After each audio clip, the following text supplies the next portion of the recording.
So signs and symptoms. Here's where we get into the meat, okay, and potatoes of the DBQ, okay, the check boxes. Okay, so first of all, they ask a yes, no. Does the veteran have any signs or symptoms? Well, obviously yes, because you're filling out the DBQ. Well, all right, actually, so, it's not obvious. If you put no, that's another way to kill your there you go. There's a trap DBQ. Right there. Yeah. Okay, so so those first two check boxes, if you recall the rating schedule, the first checkbox is for 30%.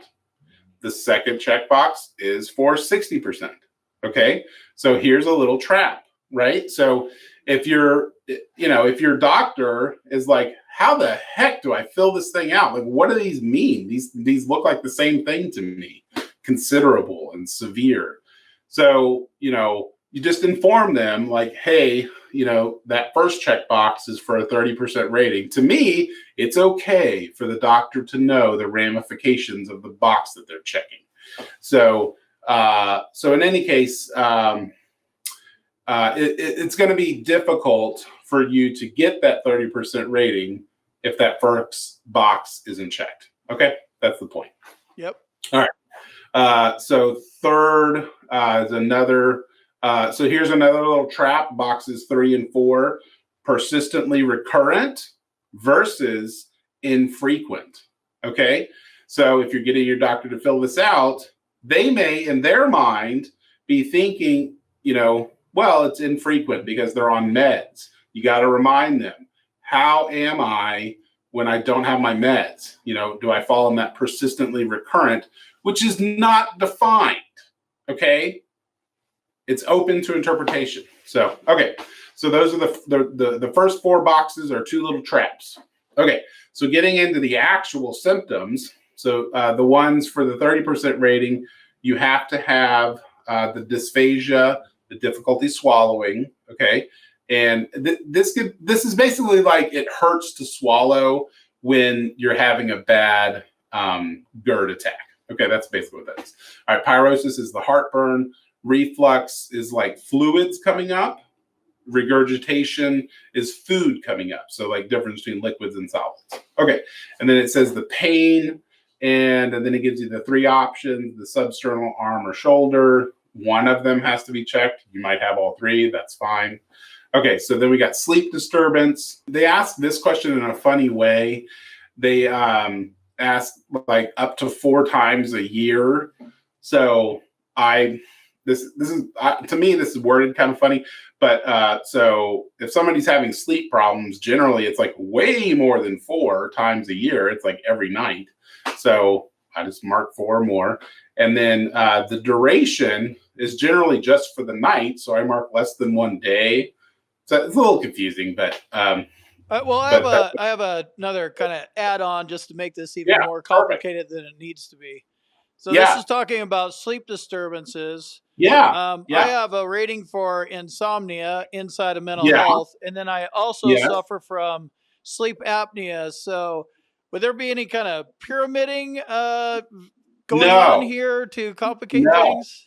I don't think so. The way that the VA rates insomnia and sleep apnea, so insomnia is rated, as you mentioned, as a mental health condition. So it's kind of, included in that umbrella. Okay. And then sleep apnea, is quite different from insomnia. Sleep apnea is actually rated as a respiratory disorder because it is. And then this sleep disturbance is not even included in the rating schedule for GERD. So my only answer to that is that they do have those umbrella catch-alls that like, okay, maybe this person doesn't have these other things, but they do have such terrible sleep disturbance that it gives them a severe impairment of health. Gotcha. Okay, material weight loss. So they give you like a baseline weight and a current weight to put in there. And then, I as I said, the 60% rating is kind of rare. I generally don't even, I don't think I've ever written anybody up for 60%. So I, that takes a little work right there because it tells you there baseline weight is the average weight for the 2-year period preceding the onset of the disease. Well, then how the heck are you going to get that information? I mean, and you'd have to like dig through records or just go off the veteran's memory.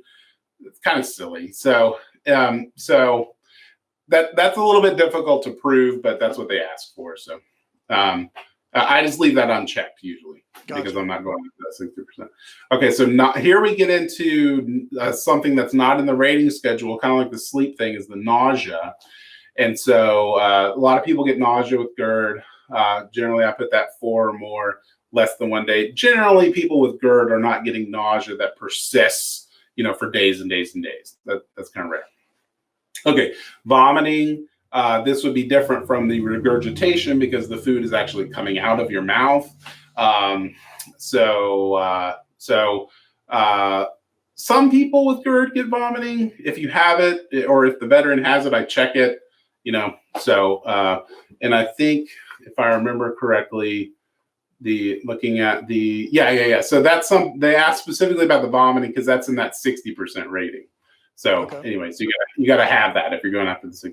The hematemesis is the throwing up blood, kind of rare nowadays because we actually treat this disease rather effectively with something called the proton pump inhibitor. I mentioned that in the medication list: the pantoprazole, the esomeprazole, the omeprazole, all the Nexium, basically the purple pill.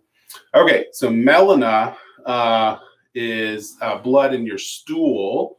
And just if you're wondering, like, oh, how do I know if I have blood in my stool? I'll get gross here for a second.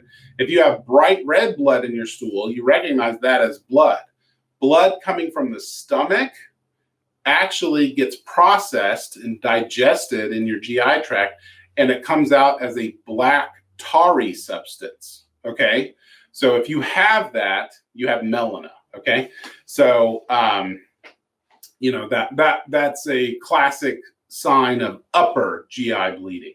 Okay, because the blood's getting digested. Okay, I'm done with the gross part. Okay, so anyway, and then we talked a little bit earlier about what problems GERD can cause. We talked about stricture, spasm, diverticula. That's a little outpouching. So generally, nowadays, not real common for people to have these because it gets treated early. But if you do, then that needs to be marked. Some people do get that. Okay, this is on all DBQs, the other findings block. Okay, because not everybody fits in the perfect peg hole that the DBQ is trying to have all the check boxes for. So this can be useful if you're most people are horses. Okay, but if you're a zebra or a unicorn, okay, then you can have your special symptoms listed in this box. This is on every DBQ. If you have any scars associated with this, so you're probably wondering, how could I have a scar associated with my GERD? Well, you may have had surgery for your severe GERD, okay? And so there's 2 surgeries that are done for GERD. One's called a Nissen fundoplication, okay?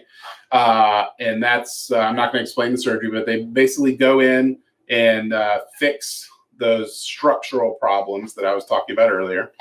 And then if you have really bad GERD, then you can get actually a gastric bypass, okay? Which might sound like a really drastic action, but it is done. Some people they're that miserable from GERD. So anyway, so you would have a scar from that surgery, and it might be painful or unstable, as it lists right there in the DBQ. And so you can get a rating for that. Okay, and if you had a Nissen fundoplication, that's most commonly done laparoscopically. So you would actually have like 3 scars, okay, the little punch holes. Okay, and then there's another place for comments about scars, and then we get into the diagnostic testing. And I mentioned a couple here just as an example. Let me jump in here real quick and tell you about my boot camp. If you want to learn more about the VA claims process, check out my boot camp. You can talk to me live.